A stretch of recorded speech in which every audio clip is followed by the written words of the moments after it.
Hello and welcome back to the channel. You are watching Fighting Falcons. In this video, we will learn how to approach an airfield, and we will also perform an overhead approach.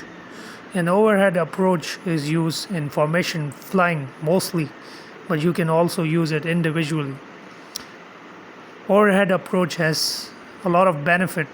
The most important benefit is it reduces the air traffic around the airfield, and it also reduces the landing time of the aircraft.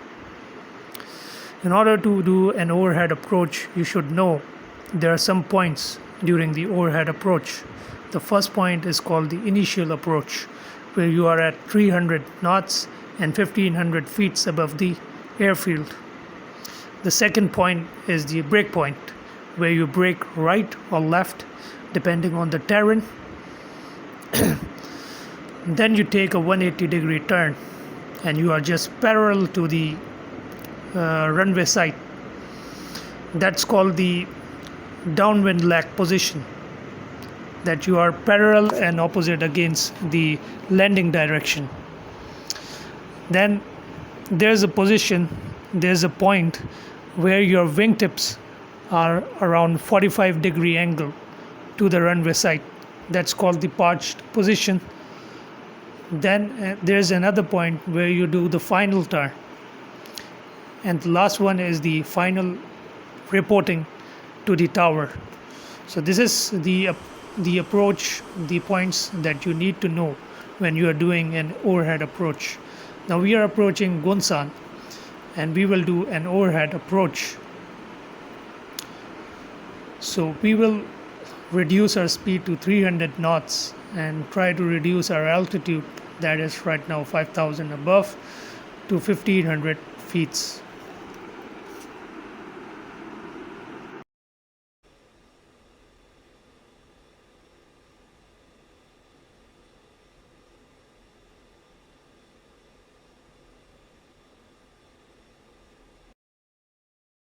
Now here you can see I'm at around 300 knots and my altitude is 1,400 or 1,500 feet above the airfield. So this is called the initial contact. Now I will contact the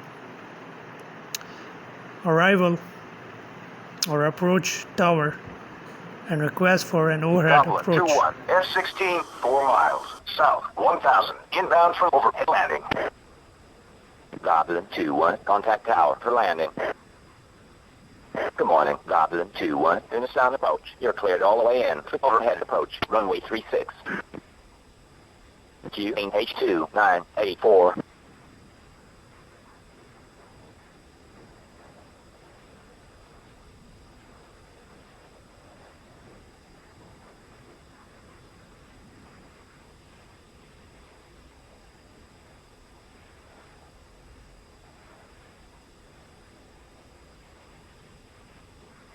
So now the second point, that is called the brake point.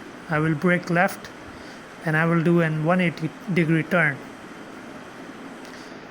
So you have to always remember when you are doing an 180-degree turn that your flight path marker should be over the horizon and should not dip down.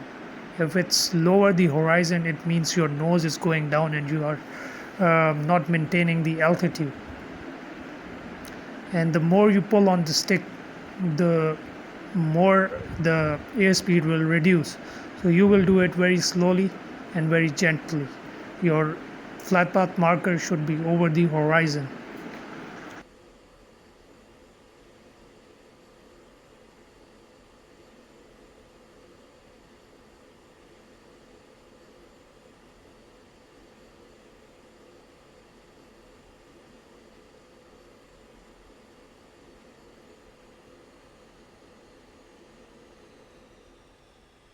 Once you take a 180-degree turn, now you are parallel to your runway and going opposite to the landing direction. That's called the downwind lag position. Here some fighter pilots put their fist in front of the cockpit canopy and see whether the fist is up or down the airfield, and it is parallel to the airfield. This position is called downwind lag position. Now we move towards the 4-point, that is called the parched position. Parched position occurs when your wingtip is at 45 degrees to the starting of the runway. And here it is, you can see my wingtip is around 45 degree angles from the runway. So this is called the parched position. So we are now on our second last point, that is final turn. We will turn again around 180 degrees and our flight path marker will be above the horizon, and we will contact the tower and change our frequency on going COM1 and changing to 3. That is the preset frequency for the tower in BMS Falcon, and requesting for landing. Goblin 2, F-16 inbound from overhead landing. Goblin 2, Kunshan Tower. Continue inbound for runway 36. You're cleared for the overhead.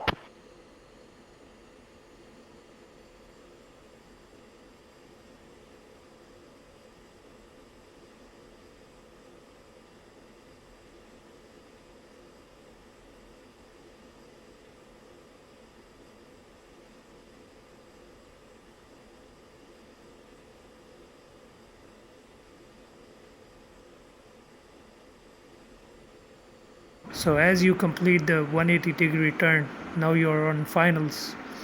You will report the tower for the finals and you will lower the landing gears. In the manual it is when you do initial approach you lower down the landing gears, but I like to do it through like this. Goblin 2, on final. Goblin 2, Kunshan Tower. Continue inbound for runway 36.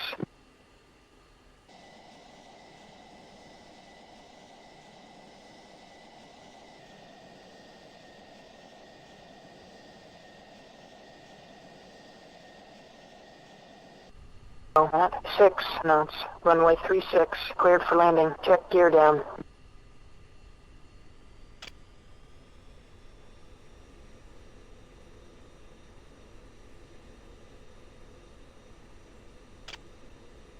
So the runway now is divided into two halves, the left and right. The right half is called the hot line and the left half is called the cold line. Once you land on the right hot line, you will slow down your airspeed and then go on the left side, that is your cold side, so that the incoming aircraft is not disturbed and the traffic is not disturbed. And once you complete the landing, you go towards the right side and exit the runway.